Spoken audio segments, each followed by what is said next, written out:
함께 기도하시겠습니다. 하나님 감사합니다. 오늘도 하나님 말씀으로 하루를 시작합니다. 날마다 하나님 말씀 가운데 겸손하게 주님의 뜻을 깨닫고 또 주의 말씀에 순종하며 살아가는 우리들 되게 하여 주시옵소서. 감사드리며 예수님의 이름으로 기도드립니다. 아멘. 오늘 함께 나누는 하나님의 말씀은 열왕기하 1장 1절에서 8절입니다. 아합이 죽은 후에 모압이 이스라엘을 배반하였더라. 아하시아가 사마리아에 있는 그 다락 난간에서 떨어져 병들매 사자를 보내며 저희더러 이르되 가서 에그론의 신 바알 세부백에 이 병이 낫겠나 물어보라 하니라. 여호와의 사자가 디셉 사람 엘리야에게 이르시되 너는 일어나 올라가서 사마리아 왕의 사자를 만나서 저에게 이르기를 이스라엘에 하나님이 없어서 너희가 에그론의 신 바알 세부백에 물으러 가느냐. 그러므로 여호와의 말씀이 내가 올라간 침상에서 내려오지 못할지라 내가 반드시 죽으리라 하셨다라. 엘리야가 이에 가니라.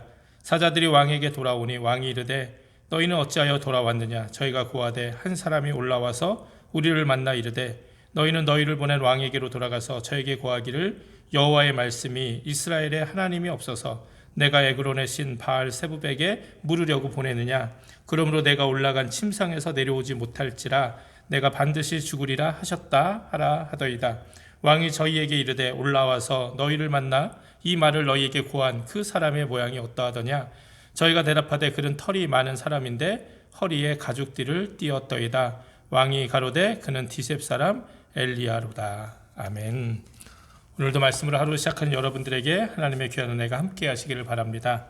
오늘 본문은 아합의 아들인 아하시아에 대한 말씀입니다.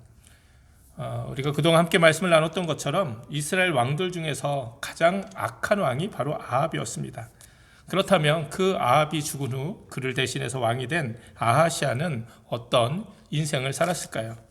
이 아하시아에 대한 평가는 바로 전 말씀인 열왕기상 22장 52절에서 53절에 기록되어 있습니다. 제가 한번 읽어보겠습니다. 저가 여호와 보시기에 악을 행하여 그 아비의 길과 그 어미의 길과 이스라엘로 범죄케 한 느밧의 아들 여로보암의 길로 행하며 바알을 섬겨 숭배하여 이스라엘 하나님 여호와의 노를 격동하기를 그 아비의 온갖 행위같이 하였더라. 참 아하시아 역시 아합과 별반 다른 인생을 살지 않았다고 성경은 기록합니다. 여호와 앞에서 악을 행하여 그 아비의 길, 그 아비가 바로 아합이죠. 또 그 어미의 길, 어미는 누굽니까? 그 어머니는 바로 이세벨입니다. 그 악한 이세벨. 그리고 이스라엘에게 범죄케 한 느밧의 아들 여로보암의 길로 행했다는 것이죠. 이스라엘 역사상 가장 악한 길을 걸은 사람들의 뒤는 다 따라갔다는 말입니다. 아하시아는 바알을 섬겼고 또 바알을 예배했고 그래서 정말 다시 이스라엘의 하나님 여호와를 노하게 하기를 그의 아버지 아합의 온갖 행위같이 하였다. 이렇게 기록하고 있습니다. 여기서 한 가지 흥미로운 사실은 아하시아의 삶의 평가에는 다른 왕들에게는 없었던 또 다른 한 길이 있는데 그것이 바로 어미의 길, 바로 이세벨의 길이었다는 거예요. 이세벨의 길도 걸었다.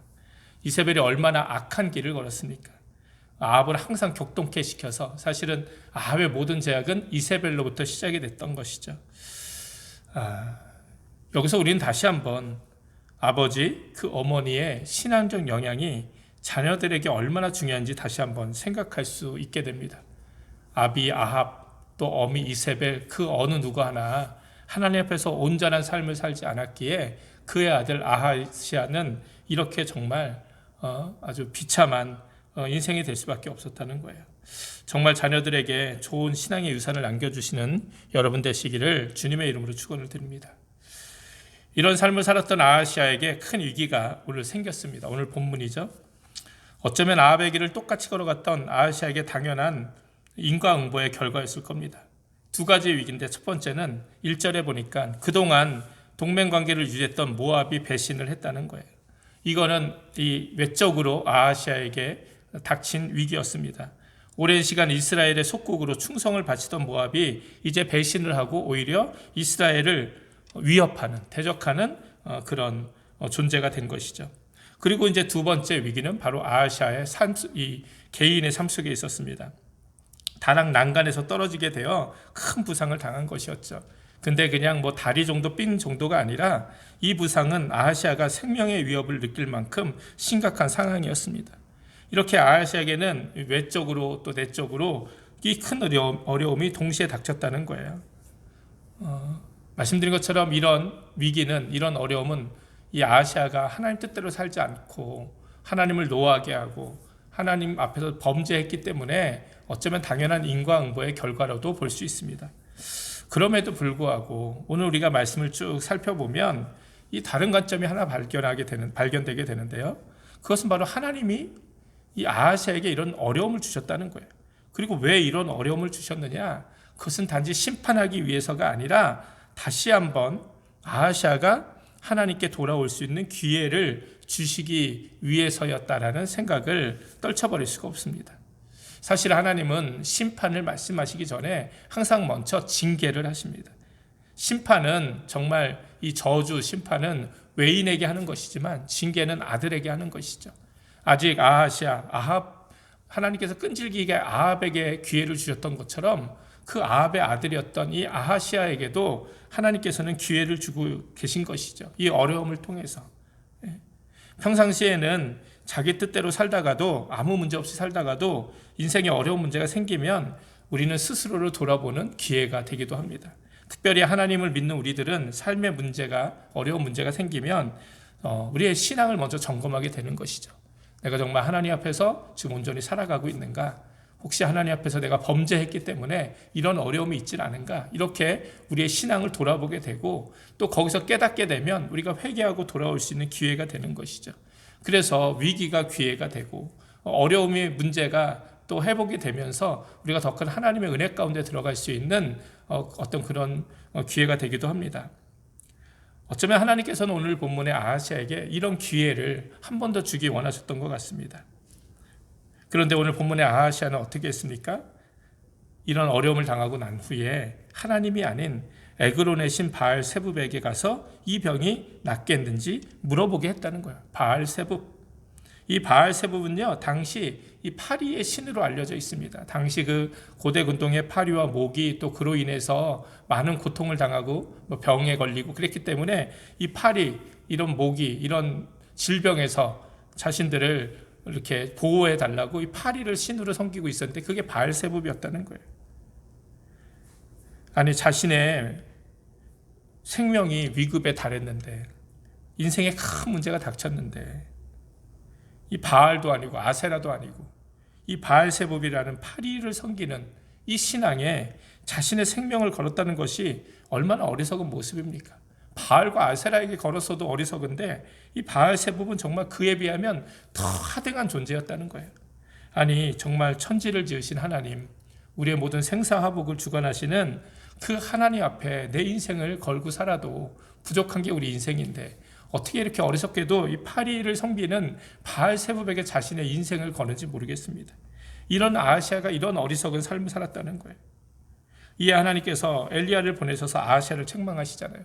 저는 이 책망 가운데 하나님의 마음이 담겨 있다고 보는 거예요. 3절에 보니까 이 하나님의 사자가 엘리야를 통해서 이 아하시아에게 이렇게 말을 전하라고 하죠. 이스라엘에 하나님이 없어서 너희가 에그론의 신 바알세붑에게 물으러 가느냐? 이스라엘에 신이 없어서, 하나님이 없어서 고작 바알세붑 따위에 그런 정말 거짓되고 그 하찮은 존재에게 내 인생을 맡기느냐? 이렇게 말씀하는 거예요. 사실 이 말씀에는 아까 제가 처음 말씀드린 것처럼 아하시아를 향한 하나님의 안타까운 마음이 담겨 있는 거예요. 기회를 주시고자 하는. 이 말을 거꾸로 돌려서 이야기하면 뭡니까? 만약에 이 아하시아가 그 어려움을 당했을 때 하나님께로 갔다면, 하나님께 물으러 갔다면 아하시아는 그 병도 고침받았을 뿐만이 아니라 그 인생이 새롭게 될 수 있었다는 거예요. 하나님께만 물었다면, 하나님께로만 갔다면. 그런데 그 하나님이 이스라엘에 없어서 그 에그론의 신 바알세붑에게 너희들이 물으러 가느냐? 이 아하시아의 모습에 하나님께서는 진노하셨다는 것이죠. 그러나 이 말을 들은 아하시아는 어떻게 합니까? 끝까지 하나님 찾지 않습니다. 오히려 자신에게 이런 저주를 퍼본 엘리야를 잡으려고만 했어요. 결국 엘리야를 통해 하나님 말씀하신 것처럼 아하시아는 침상에서 내려오지 못하고 그냥 그 침상 위에서 죽게 되었습니다. 이스라엘도 2년밖에 다스리지 못했어요. 얼마나 안타까운 인생이고 어리석은 인생입니까?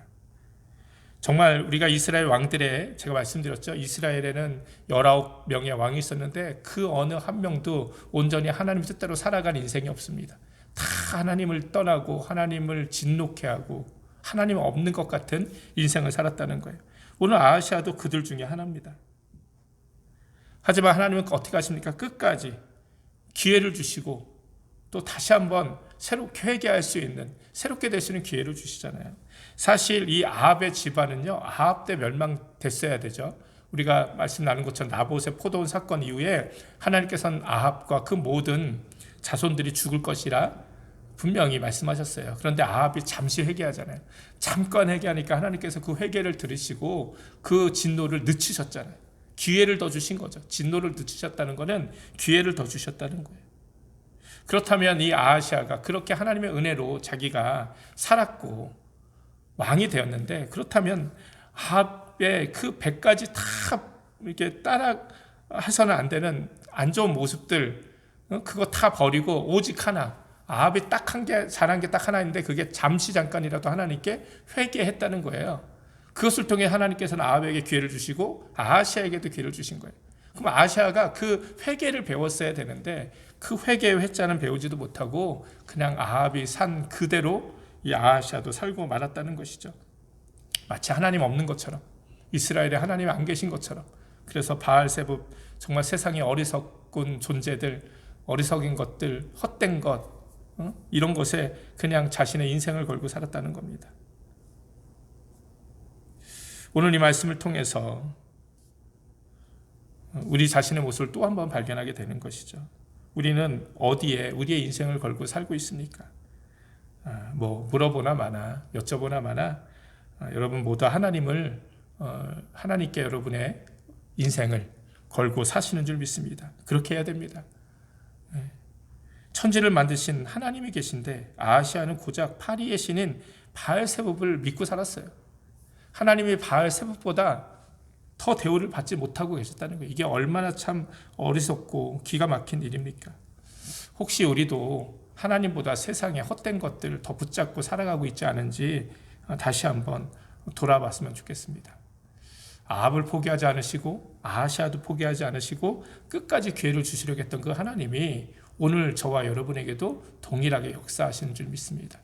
혹시 우리도 연약하기 때문에 항상 말씀드리지만 우리도 범죄할 수 있어요. 온전한 사람이 아니기 때문에 실수도 합니다. 그런데 우리가 하나님이 있는 것처럼 사는 것과 하나님이 없는 것처럼 사는 것의 차이가 무엇이겠습니까? 우리가 하나님이 있는 것을, 하나님이 계신 것을 인정하며 살기 때문에 우리는 잘못된 삶을 살았을 때, 또 하나님이 우리를 그것을 깨닫게 하셨을 때, 우리의 삶에 어려움이 닥쳤을 때 우리는 겸손하게, 스스로를 겸손하게 겸비하고 회개하는 인생을 살 수 있다는 거예요. 그런 인생이 하나님을 인정하는 삶이라는 거예요. 그러나 아무리 잘못을 저지르고 하나님께서 그것을 깨닫게 하셔도 그 잘못을 인정하지 않고 회개하지 않고 끝까지 자신의 길을 걸어간다면 그것은 하나님을 인정하지 않는 아하시아와 같은 어리석은 인생이라는 것을 우리가 다시 한번 기억했으면 좋겠습니다. 오늘 말씀을 통해서 다시 한번 우리들도 혹시 하나님이 아닌 헛된 세상의 것들을 붙들고 살고 있지는 않은지, 그리고 우리가 연약하고 또 우리가 범죄했을 때 혹시나 교만하여서 회개치 않고 또 그냥 하나님께서 우리에게 주시는 말씀들 우리가 겸손하게 받아들이지 않고 그냥 내 고집대로 계속해서 살아가고 있지 않은지 우리의 모습을 돌아보며 다시 한번 하나님의 은혜의 기회를 주실 때 회개하며 날마다 우리의 삶을 온전히 더욱더 하나님께 맡기고 하나님이 기뻐하시는 귀한 삶을 살아가는 저와 여러분이 되셨으면 좋겠습니다. 계속해서 이스라엘 왕들의 이야기 속에서 아합처럼 살지 않는, 아하시아처럼 살지 않는 그런 인생 되겠다 스스로 결단하는 귀한 시간들 되시기를 주님의 이름으로 축원을 드립니다. 함께 기도하시겠습니다. 하나님 감사합니다. 하나님 없는 것처럼 살았던 아하시아의 삶을 기억하며 우리의 삶은 결코 그렇지 않기를 기도하고 결단합니다. 날마다 주님 앞에서 겸손함과 정직함으로 우리의 모습을 돌아보며 살아가는 우리 모두 되게 하여 주시옵소서. 감사드리며 예수님의 이름으로 기도드립니다. 아멘. 주기도문 하시겠습니다. 하늘에 계신 우리 아버지여, 이름이 거룩히 여김을 받으시오며 나라의 임하옵시며 뜻이 하늘처럼 것 같이 땅에서도 이루어지이다. 오늘날 우리에게 일용할 양식을 주옵시고 우리가 우리에게 죄인들을 사하여 준 것 같이 우리 죄를 사하여 주옵시고 우리를 시험에 들지 말게 하옵시며 다만 악에서 구하옵소서. 대개 나라와 권세와 영광이 아버지께 영원히 있사옵나이다. 아멘. 오늘도 말씀을 기억하면서 함께 기도하시고 어제 이제 조 바이든 미국 대통령이 잘 취임을 했습니다. 이제 4년간 이 미국의 대통령으로 또 그 행정부가 새롭게 들어섰는데 정말 하나님을 두려워하고 정말 사람들을 귀하게 여기며 올바른 정치를 잘 할 수 있도록 여러분을 위해서 기도해 주시면 감사하겠습니다. 계속해서 이렇게 나라와 민족, 교회와 가정 위해서 계속 기도해 주시기 바랍니다. 함께 기도하겠습니다.